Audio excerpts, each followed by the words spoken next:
Bienvenue dans Le Financier, votre rendez-vous économique quotidien. Voici les titres. 149 000 milliards de francs CFA, c'est le montant des recettes douanières maliennes au premier trimestre 2018, au montant qui représente un taux de réalisation de 95,4% au vu des prévisions. L'agence UMOA Titres a rendu public le calendrier du deuxième trimestre 2018.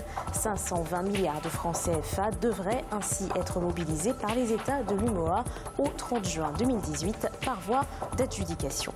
Et puis en fin d'édition, nous ferons le point sur les marchés boursiers du continent.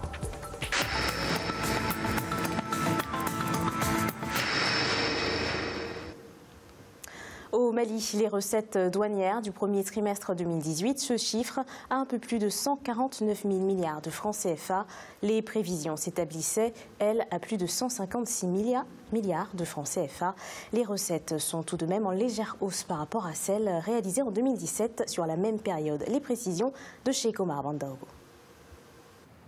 Le Mali va procéder le 20 avril 2018 au paiement des intérêts annuels de son emprunt obligataire dénommé État du Mali 6,50% 2017-2024 pour un montant global net d'impôt de 6,5 milliards de francs CFA. L'émission a pour objet la mobilisation de ressources en vue d'assurer le financement des investissements prévus au budget 2017 de l'État. Ce dernier s'était engagé à verser aux souscripteurs un intérêt annuel de 650 francs par titre, le premier coupon étant payable un an après la date de jouissance fixée au 20 avril 2017. Quant au remboursement de l'emprunt, il se fera par amortissement annuel du capital en série égale avec 2 ans de différé. Il interviendra à partir du 20 avril 2020.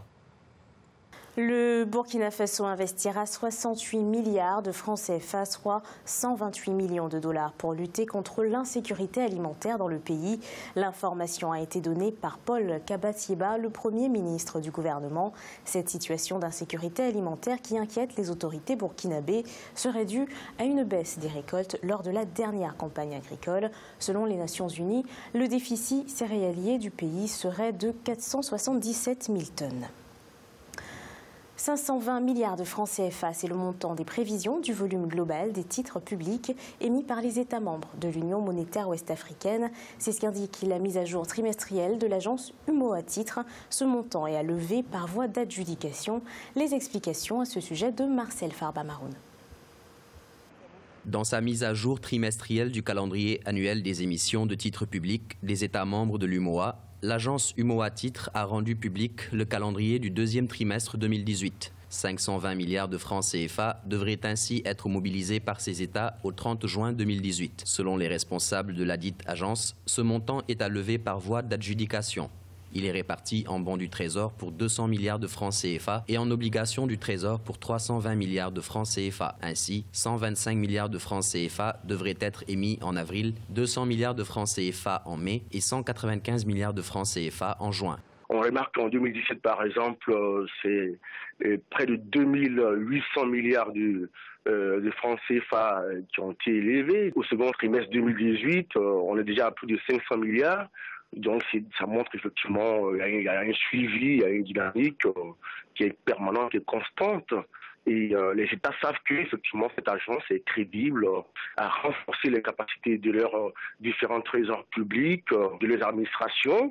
Ce montant constitue une baisse des prévisions faites en début d'année 2018. Il était en effet prévu des émissions d'une valeur de 825 milliards de francs CFA au cours du deuxième trimestre 2018, soit une différence de 305 milliards de francs CFA.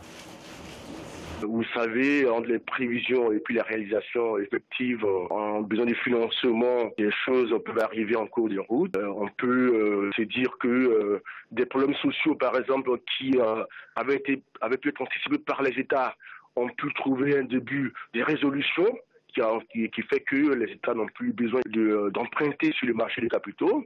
UMOA Titres est une agence régionale d'appui à l'émission et à la gestion des titres publics par les États membres de l'UMOA, créée le 15 mars 2013. Elle est chargée d'identifier les modalités les plus appropriées pour mobiliser les ressources financières nécessaires sur les marchés régionaux et internationaux de capitaux. Selon la Banque africaine de développement, le Cameroun affiche ses premiers signes de ralentissement économique. Dans son rapport 2018 sur les perspectives économiques en Afrique, la BAD estime que cette situation est la conséquence de l'impact négatif qu'ont eu la demande intérieure et extérieure. La BAD prévoit tout de même une embellie en 2018 et 2019 avec des taux de croissance respectifs de 4,1 et 4,8%, des taux tous largement inférieurs aux 5,8% enregistrés de 2013 à 2015. Selon les récentes prévisions de croissance publiées par le Fonds monétaire international, ce 17 avril, le Ghana vient de perdre le titre de champion dans le classement africain des pays prévus pour avoir la croissance la plus rapide cette année.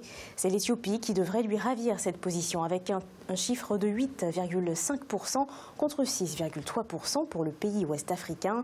Le Ghana devrait obtenir la 4e place dans le classement des croissances les plus rapides, derrière l'Éthiopie, la Côte d'Ivoire et le Sénégal. Il est à présent l'heure de faire le point sur les marchés boursiers du continent. En Afrique australe et océan Indien, l'indice Osha de Johannesburg augmentait de 1,11%.